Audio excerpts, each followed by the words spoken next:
우리가 10가지 재앙에 대해서 쭉 공부를 하고 있죠. 하나님께서 이 백성들에게 10가지 재앙을 내리게 됩니다. 그러면 이 재앙을 내리는 목적이 뭐예요? 재앙의 목적, 그 목적은 하나님의 능력을 저들에게 계시하시기 위해서 재앙을 하나님이 내리셨다는 겁니다. 그러니까 저들이 섬기는 신과 하나님은 비교가 되지 않는다는 거죠. 그래서 하나님의 능력을 계시하기 위해서 두 번째로 재앙의 목적이 뭐냐면 애굽 땅을 심판하기 위해서. 애굽 땅 10가지 재앙은 뭐와 관계가 있느냐면 애굽 사람들이 섬기던 우상들과 신들에게 관련된 것들입니다. 애굽 사람들이 섬기는 우상, 애굽 사람들이 섬기는 그 신들, 그 모든 그 신들과 우상과 관계되는 것들을 하나님께서 재앙으로 심판을 하셨어요. 그래서 어쩌면 애굽의 문화, 애굽의 어떤 우상 문화, 그것들을 심판하기 위해서 하나님께서 이와 같이 재앙을 내리셨다. 그 다음 세 번째 재앙의 목적이 뭐냐면 그와 같은 상황 속에서 이스라엘 백성, 하나님의 택한 백성들을 해방시키기 위해서 하나님은 이 재앙을 내리셨더라는 겁니다. 그럼 이 10가지 재앙을 우리가 살펴보면 그 중에 첫 번째 재앙이 피해 재앙입니다. 그 다음에 두 번째 재앙이 뭐냐면 개구리 재앙입니다. 개구리 재앙. 그 다음에 세 번째 재앙이 뭐죠? 이재앙입니다. 이재앙. 그 다음에 네 번째 재앙이 파리재앙입니다. 파리재앙. 이 세 번째 재앙까지는 우리가 지난 시간에 공부를 했고 오늘은 네 번째 파리재앙부터 시작해 보려고 합니다. 그러면 이 파리와 애굽 사람들과 무슨 관계가 있기에 아까도 말씀드렸어요. 재앙의 목적 두 번째, 애굽의 문화, 애굽의 우상을 섬기는 그 모든 것들을 하나님께서 심판하기 위해서 하나님이 재앙을 내리셨다. 그러면 애굽에서의 파리의 역할, 애굽에서의 파리 역할은 어떤 역할이었기에 그 파리의 재앙을 통해서 심판하셨느냐 하는 겁니다. 다시 말하면 이 애굽에서의 파리는 애굽 사람들에게 마치 뭐와 같았냐면 신과 같은 그러한 존재였습니다. 신. 애굽 사람들의 머릿속에는 파리가 자신들의 운명을 좌우한다라고 하는 그런 관념, 이 사고가 애굽 사람들의 머릿속에 담겨져 있었어요. 구약에도 동일한 명칭이 있었는데 또 신약에도 또 그와 같은 비슷한 징후를 사용했던 적이 있었는데 그 명칭, 그게 뭐냐면 바알세불이란 말입니다. 바알세불. 이 바알세불이라고 하는 말은 파리의 그 중에서도 왕이라 그런 뜻입니다. 세불이라고 하는 말은 파리고 바알세불. 그러니까 이 파리의 두목, 파리의 왕이라 그런 뜻입니다. 또 애굽 땅에는 이 바알세불 말고도 우아치트라는 신이 있어요. 우아치트 신이 뭐냐면 이것도 역시 파리 신의 일종입니다. 파리 모양으로 만들어 놓은 신이 우아치트라고 하는 신입니다. 그러니까 이렇게 그들은 이 파리가 자기 자신의 운명을 우지좌지한다라고 하는 정신을 가지고 파리 모양으로 이렇게 만들어 놓고 그 파리 신을 숭배하고 있었단 말이에요. 그런데 그들이 숭배했던 파리가 오히려 지금 이 시간 애굽 사람들을 공격하고 애굽 사람들을 괴롭히는 것이 오늘 본문의 내용입니다. 그런데 놀라운 사실은 이 파리가 누구만 공격했느냐는 거예요. 이 파리가 어디만 공격했느냐 그 말이에요. 파리가 누구만 공격했어요? 애굽 사람들만 공격했습니다. 자신의 운명을 우지좌지한다고 생각해놓고 파리 모양을 만들어놓고 지금까지 섬기고 지금까지 경배하고 있는데 그들이 섬겼던 신이 이스라엘은 공격하지 아니하고 이 파리 떼가 자기들만 공격하고 있다 그 말이에요. 이스라엘 백성들이 거하고 있는 고센 땅에는 파리의 공격이 없었습니다. 그러니까 그들의 신이 진노하는 순간까지도 하나님의 백성들은 건드리지 못한다. 하나님의 백성들은 어찌하지 못한다. 오히려 그들을 파괴하고 공격할 망정 하나님의 백성들과는 상관이 없다는 사실을 보여주는 사건이 바로 이 파리 재앙이라는 겁니다. 이 파리 재앙. 그 다음에 이제 네 번째 재앙이 파리 재앙이었고, 그 다음에 다섯 번째 재앙이 무슨 재앙입니까? 악질 재앙이라는 거예요. 악질 재앙. 여호와의 손에 들은 악질 재앙이 들었었는데 곧 생축, 곧 말과 나귀와 약대와 우상에게 도하리니 심한 악질이 있을 것이며 그랬어요. 특별히 악질이 어디에 났냐면은 생축들, 가축들에게 났어요. 생축들, 가축들. 이 생축의 존재라고 하는 것은 이스라엘 사람들에게 있어서 아주 신성한 것들이었습니다. 그들이 이 생축을 굉장히 소중히 여기고 있는 거란 말이에요. 그들이 소중히 여기는 재산이 바로 이 생축이었어, 생축. 그래서 그들은 이 가축을 뭐처럼 여기느냐? 신처럼 숭배하게 됩니다, 이 가축을. 그런데 애굽 사람들이 숭배하던 신 가운데 무슨 신이냐면 핫솔이라는 신이 있어요. 핫솔. 이 핫솔을 어떻게 만들어 놓고 섬기게 되냐면은 이 핫솔은 신의 형상을 그들이 나름대로 암소 머리 모양으로 만들어 놓습니다. 그러니까 이 핫솔이라고 하는 신을 뭐라고 설명을 하냐면 가축의 모습, 암소 머리로 만들어 놓고 그 머리를 놓고 그 신의 이름을 핫솔이라. 그래서 그 암소 머리에게 경배하고 숭배하는, 그럴 때 자기들이 재산 1호라고 생각하는, 소중한 재산이라고 생각하는 모든 생축을 핫솔이라고 하는 신이 지켜주고 보호해준다. 그런 생각을 가지고 그런 신을 섬겼어요.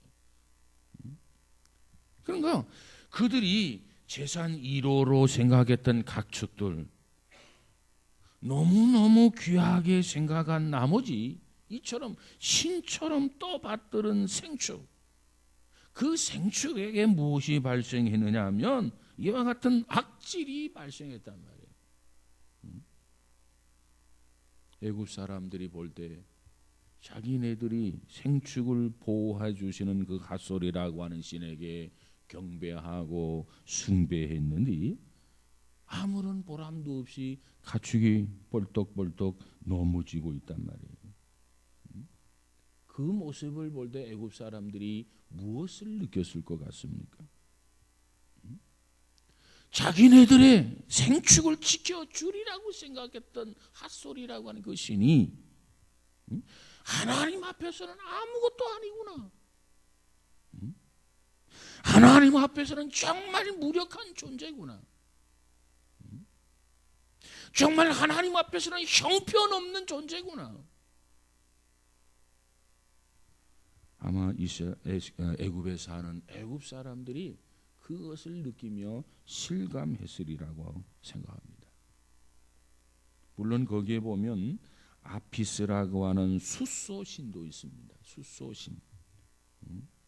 자, 보간 이와 같은 신들이 하나님의 심판, 하나님의 징계 앞에선 무력함을 나타내는 사건이 바로 다섯 번째 재앙 사건이다. 그래서 그 어떠한 재앙도 전능하신 하나님을 당해낼 수가 없었다는 겁니다. 모세가 하나님의 이름으로 하나님이 주시는 말씀대로 저들에게 재앙을 선포할 때 그 재앙은 누구가 장애물이 될 수가 없었어요. 어떠한 신이 그걸 막을 수가 없었어요. 모세가 선언하는 대로, 모세가 선포하는 대로 하나님의 재앙은 어김없이 나타나게 되더라. 그래서 다섯 번째 신앙, 악질 신앙이었다. 그 다음에 여섯 번째 신앙이 나오게 되는데, 여섯 번째 신앙은 바로 독종 신앙입니다. 독종 신앙. 9장 8절에 한번 가서 볼까요? 자, 9장 8절부터 12절까지 한번 봅시다. 9장 8절부터 시작.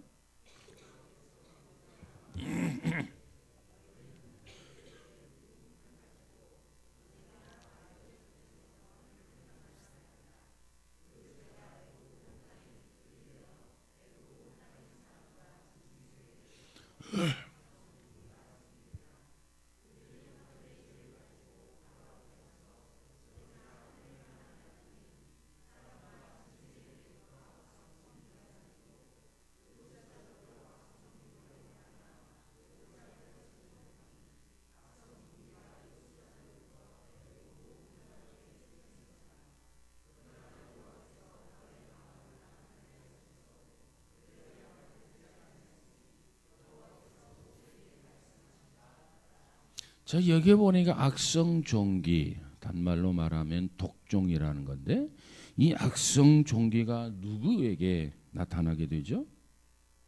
애굽의 모든 술객들과 마술사까지 공격하게 됩니다. 애굽에 주어진 이 마술사들이 있는데, 이 마술사들에게 주어진 가장 중요한 직무는 마술을 보여주고 그 병을 고쳐주라는 거예요. 마술을 통해서 병을 고쳐주라는 거예요. 이것이 마술사에게 주어진 중요한 직무 중에 하나입니다. 그래서 이 마술사들은 치유자였어요. 그런데 오늘 본문에 보니까 이 치료자들에게 뭐가 붙었냐면, 뭐가 붙었어요? 악성 종기가 붙었단 말이에요. 그러니까 지금 마술사들도 다 죽어 넘어가는 거라. 그것을 보았을 때 애굽 사람들은 무엇을 느꼈으리라고 생각합니까? 그들이 믿고 있었던, 그들이 신뢰하고 있었던 그 모든 것들이 얼마나 허무하고 무력한 것인가. 그들이 실감하고 그들이 그것을 지금 확인하고 있는 거예요. 지금까지 그들이 섬기던 신이 최고인 줄 알았단 말이에요. 그것만이 섬겨야 할 가치가 있는 줄 알았단 말이에요. 그런데 모세 말 한마디 하니까, 여호와 이름으로 선포하니까 그 마술사까지, 모든 마술사까지 병을 치유하기는커녕 병들어서 다 넘어지고 있다는 거예요. 지금까지 마술사들이 그들의 건강을 지켜준다고 생각했는데, 그들이 병들었을 때 그 병을 치료해 준다고 생각을 했었는데, 그리고 지금까지 그걸 믿고 신뢰하고 있었는데 참 어이없는 일들이 벌어진다고 생각한 거예요. 그 중에 대표적인 치유의 신이 있었는데 세크메크라는 신입니다. 세크메크. 이 신은 질병을 예방하는 신이었습니다. 그러니까 일단 병이 들면 치유하는 신도 있고 질병을 예방하는 신도 있고, 예방하는 신이 뭐냐? 세크메커라는 신이고, 그 다음에 일단 병이 들면 그 병을 치유하는 신이 있는데, 치유하는 신이 어떤 신이냐면 순우라는 신입니다. 순우.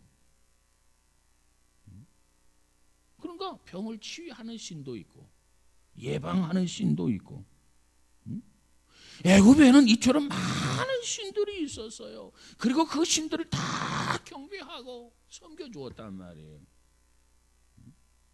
그런데 이런 신들이 하나님의 징계 앞에서는, 하나님의 심판 앞에서는 얼마나 무력하느냐 그 말이에요. 저들은 이 신들을 지금까지 의지하고 살았어요. 저들은 이 신들과 지금까지 교통하면서 살았어요. 사람들의 병을 치료하던 술객들마저도 병에 걸려서 쓰러지고 있는 장면들,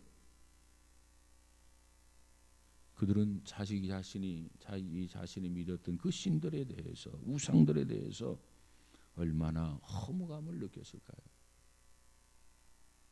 이것이 악성 종기의 신앙, 재앙의 정체였습니다. 그러니까 우리가 처음에도 살펴보았듯이 하나님께서 왜 이 재앙을 내리느냐?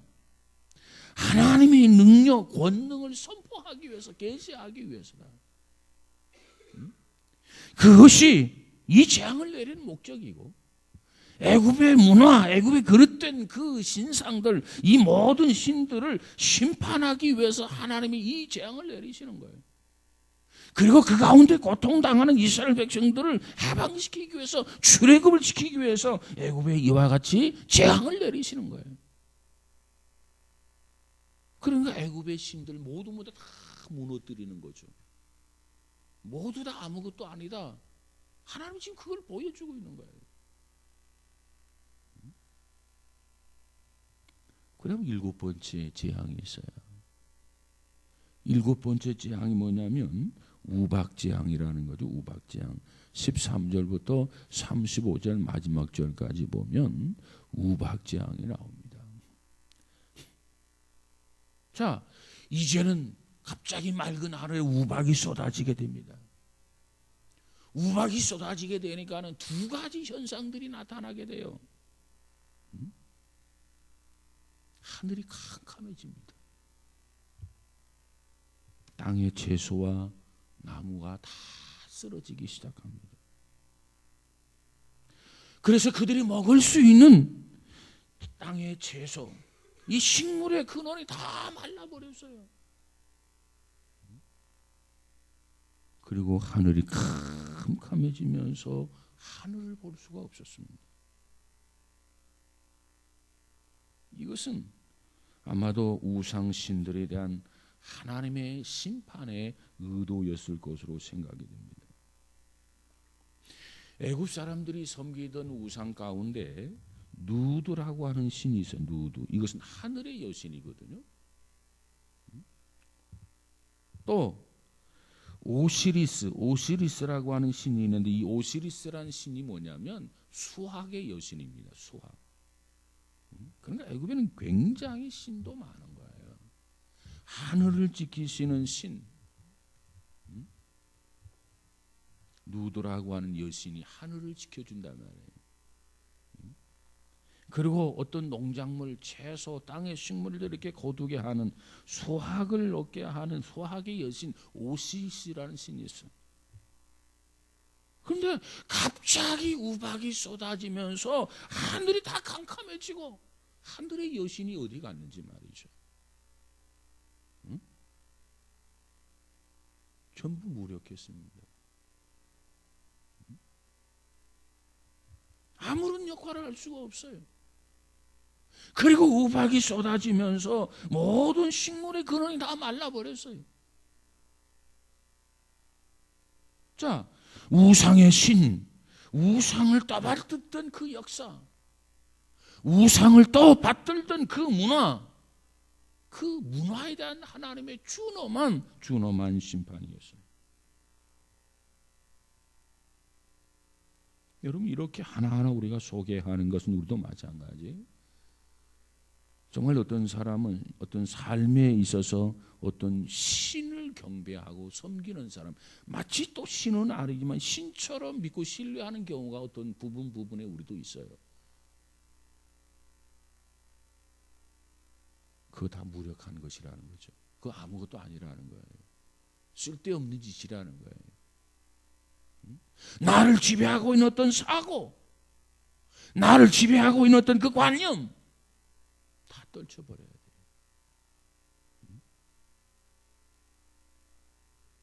그 다음 8번째 재앙이 나오는데, 8번째 재앙이 무슨 재앙이죠?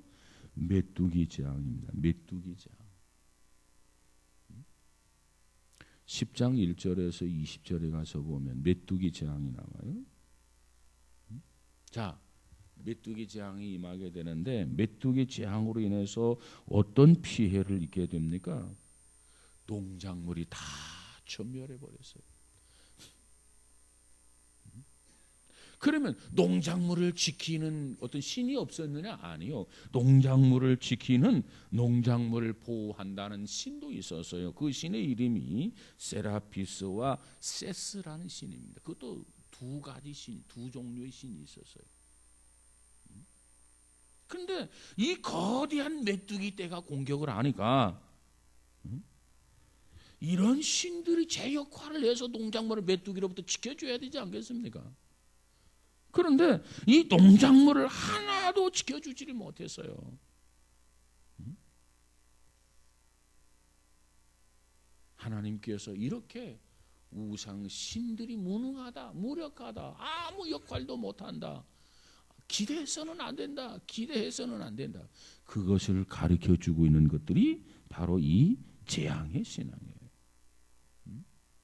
이렇게 하나님은 심판을 통해서 이와 같이 저들이 지금까지 섬기고 지금까지 경배하고 있었던 그 신들에 대해서 하나하나 모두 다 심판하고 있는 거예요.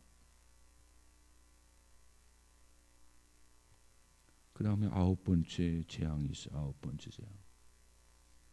출애굽기 10장 21절 이하에 보면은 29절까지 9번째 재앙이 있는데, 이 재앙은 무슨 재앙이냐면 흑암의 재앙이다, 이렇게 이야기합니다. 흑암의 재앙. 흑암의 재앙의 내용이 뭐죠? 태양이 떠오르지 않는 거예요. 아니, 우리는 말이죠, 저녁이 지나면 아침이 오고 아침이 되면 반드시 태양이 떠오르는 걸로 알고 있잖아요. 그런데 태양이 다시 떠오르지 않았어요. 계속해서 어두움이 지속되어졌다, 그 말이에요. 얼마나 두려웠을까요? 얼마나 겁에 질렸을까요? 애굽 사람들이 우상의 신 가운데 제일 자랑스럽게 생각하던 신이 바로 이 태양신입니다. 태양신. 이 태양신의 이름이 뭐냐 하면은 레 혹은 라, 레 혹은 라라고 하는 신입니다. 그 애굽에 그 많은 신들이 있었는데 그 많은 신들 가운데서 이 태양신이 제일 높은 신이에요. 그런데 아침이 되면 동쪽에서 태양이 떠올라야 되지 않겠습니까? 그런데 태양이 떠오르지 않아요. 아니, 캄캄한 어둠이 계속 지속된다, 그 말이에요. 두려워. 겁에 질린 애굽 사람들의 모습을 상상해 보시기 바랍니다. 그런데 태양신이 있으면 어둠을 가르고 태양신을 떠오르게 해야 되지 않겠어요? 그런데 태양신은 침묵을 지키고 있어요. 하나님이 그들이 섬겼던 태양신을 공격한 거예요. 그들이 섬기는 태양신 아무것도 아니라는 거죠. 무력한 것이다. 그것들을 너희들은 섬겼고 여호와를 섬겨야 함에도 불구하고 여호와는 섬기지 아니하고 여호와를 방해하고 박대하고 불순종하고 거역했다라고 하는 것을 하나님께서 지금 보여주고 있는 겁니다. 이처럼 태양신이 있는가 하면 태양신, 조금 낮은 신이지만 호소라고 하는 신도 있다. 호소로. 이것도 역시 일종의 태양신이라고 말합니다. 흑암의 재앙은 바로 이와 같은 태양신들, 그 신들에 대한 하나님의 철저한 심판이었다. 그 다음 마지막 심판이 다가오죠. 마지막 심판이 뭐죠? 출애굽기 11장 12장에 보면은 장자가 죽는 신앙, 재앙입니다. 장자가 죽는 재앙. 자, 그러면 이 장자가 죽는 재앙은 애굽의 무슨 신에 대한 심판이었을까요? 이게 제일 중요해요. 마지막 10번째 이 재앙, 10번째 이 심판이 제일 중요해요. 이때까지는 그들이 섬겼던 그 모양을 만들었고 섬겼던 그 모든 거에 대한 그 신들에 대한 재앙에 대한 심판이었어요. 그런데 이 10번째 재앙이 뭐예요? 장자가 죽는 재앙이다. 이 장자가 죽는 재앙은 무슨 신에 대한 심판이냐 말이에요. 이 중요해요. 무슨 신에 대한 심판이죠? 그것은 한마디로 바로에 대한 심판입니다. 바로가 누구예요? 어? 바로가 누구예요? 애굽의 왕이에요. 애굽의 왕. 그 애굽의 왕 바로에게 있어서 가장 존귀한 자가 누구일까요? 응? 가장 존귀한 자가 누구예요? 그의 아들 장자죠. 그 아들 중에서도 장자입니다. 그 당시 통치자인 자기 자신과 자기의 장자는 자기의 위험을 계승할 왕자를 신으로 선포했어요. 그러니까 이 애굽의 바로는 통치자로서 자기는 신이다. 그리고 나의 계업을 이을 왕자는, 그것도 장자는 신이라고 선포했단 말이에요. 그래서 자기도 신이고 장자도 신이었어요. 자기는 바로의 보좌를 이을 왕자이기 때문에 아들은 신이 된 거예요. 그런데 하나님께서 그와 같은 신을 심판하신 거예요. 하나님께서 그와 같은 신에게 재앙을 내리신 거예요. 그냥 우리가 생각할 때 왜 하나님이 장자를 거두어 가셨지? 왜 장자 심판을 하셨지? 왜 장자에게 재앙을 내렸지? 단순하게 이렇게 생각하면 안 돼. 하나님께서 괜히 심심하니까 장자들을 거두어 가신 것 아닌가? 하나님께서 이 장남들과 무슨 유감이 있어서 데려가신 거 아닌가? 여러분 그렇게 곡해하면 안 됩니다. 그 당시 애굽의 문화와 그 당시 애굽의 사상은 자기 자신 바로가 자기 자신이 신이고 자기의 기업을 이을 자, 자기의 장자가 애굽의 신이란 말이에요. 신. 그래서 자기 아들을 우상처럼 떠받들게 만들어 놨어요. 하나님께서 그 우상, 그 신에 대해서 재앙을 내리신 겁니다. 그 우상은 무너진다.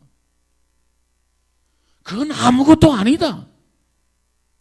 하나님에 비하면 그건 무력한 존재다. 신이라고 하지만 신도 아니다. 네가 무슨 신이냐? 그런 의도로 애굽 백성들 앞에서 이와 같은 재앙을 내리게 된 것입니다.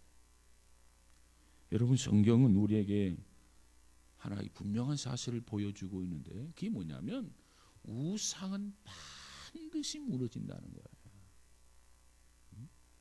세월이 흐르고 흐르면 반드시 우상은 무너지게 되어 있다. 이것이 성경이 우리에게 보여주는 증언입니다. 이런 상황 속에서 우리가 예언을 한다고 한다면 이북의 김일성, 김정일, 김정은이 있는데 이 전부 우상이죠. 반드시 무너질 거예요. 무너지는 날 우리는 통일을 맞아야 돼요. 그러기 위해서는 우리가 기도로 준비해야 돼요. 만약에 여러분 우리가 준비하지 않아서 38선 이북이 중국으로 예속되어 버린다고 가정을 해보세요. 우리 민족은 통일될 기회를 잊어버리게 될 것입니다. 그래서 기도가 필요하고 준비가 필요한 거 아니겠어요? 분명히 저 땅은 무너질 날이 온단 말이에요. 우상은 반드시 무너지게 되어 있어요. 성경이 우리에게 그걸 말해주고 있잖아요. 다만 시간 문제일 따름이죠. 오늘 무너지느냐, 내일 무너지느냐, 모레 무너지느냐. 왜? 하나님은 결코 우상을 용납하지 않으시거든요. 아니 애굽, 아마 이북보다도 더 철저하게 무장되어 있는 애굽의 문화, 그 애굽 나라를 하나님이 무너뜨리셨어요. 이게 하나님이 하신 일이에요. 그걸 본다면 반드시 이북도 무너질 날이 온단 말이에요. 특별히 기도를 많이 해서 정말 한반도, 우리가 한반도 통일해봤자 그 조그만 나라 아닙니까? 그런데 통일도 못하고 38선 이북까지 중국에 예속된다면 정말 우리는 불행한 민족이 되지 않겠나, 그렇게 보여져요. 그래서 통일을 위해서 기도하고 통일을 위해서 준비해야 될 우리 시대가 아니겠나. 우리 하나님이 제일 싫어하는 게 있어요. 제일 싫어하는 게 뭐죠? 응? 우리 하나님이 제일 싫어하는 게 뭐예요? 우상을 섬기는 거예요.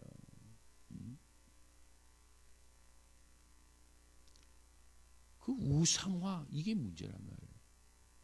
어떻게 인간을 신으로 만듭니까? 어떻게 인간을 신으로 선포합니까? 하나님이 인간을 지으셨는데 그 하나님이 인간을 지으신 그 하나님이 보시면 참 웃기는 얘기 아닙니까? 신이 뭔데? 하나님이 인간을 지으셨는데 인간들이 까불면서 지들이 신이라 그래요. 하나님 보실 때 참 가소롭다. 니들이 뭔데 신이라고 그래? 그래서 하나님은 애국을 철저하게 깨뜨리는 거 아니겠습니까? 철저하게 심판하시는 거 아니겠습니까? 누가 그 심판을 모면할 수 있겠습니까? 누가 그 재앙을 피할 수 있겠습니까? 하나님이 하시는 일인데.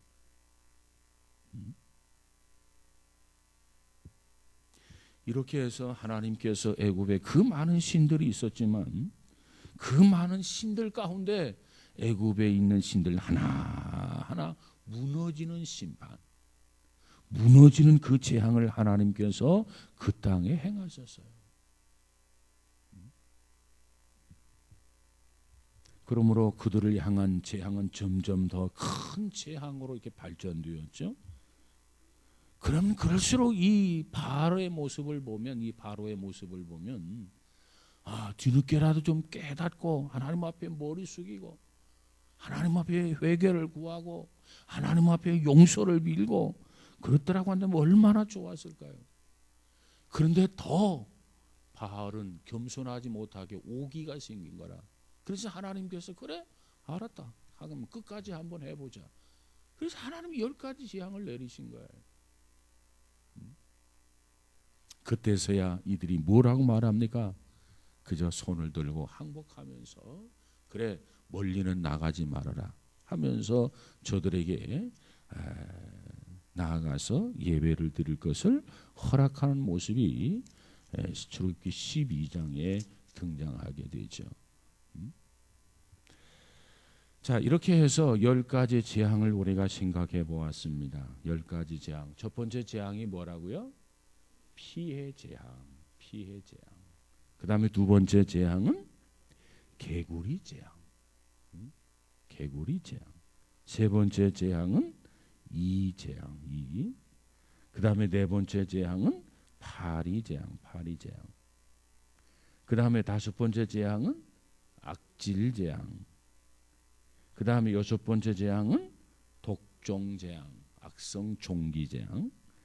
그 다음에 여섯 번째 재앙은 우박 재앙, 일곱 번째죠. 그 다음에 여덟 번째 재앙은 메뚜기 재앙. 그 다음 아홉 번째 재앙은 우박 재앙.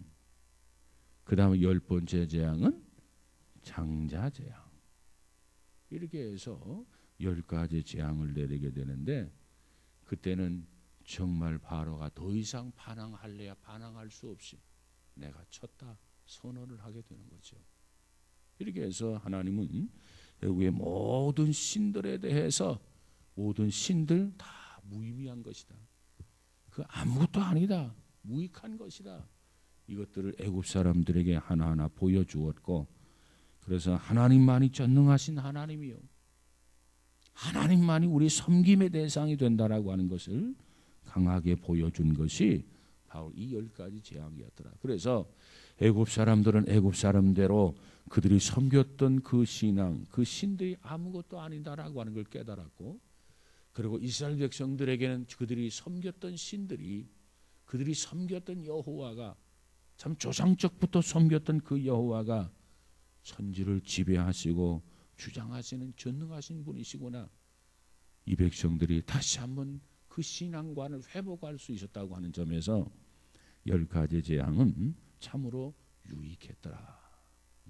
애굽 사람들에게는 그들이 섬기는 신들이 아무것도 아니었다라고 하는 것을 깨달은 면에서 유익했고, 이스라엘 사람들은 이스라엘 사람대로 그 조상적부터 섬겨왔던 신이 가장 우월하고 가장 전능하고 정말 그분만이 신 중의 신이다라고 하는 것을 깨닫는 좋은 기회가 되었다라고 하는 점입니다. 아무쪼록 우리 모두에게도 하나님만이 전능하신 하나님이시요, 그분만이 우리의 경배의 대상이 되신다고 하는 것을 다시 한번 깨달으시고 하나님께만 최선을 다하여 경배하고 예배하는 우리 모두가 다 되시기를 주님의 이름으로 축복합니다.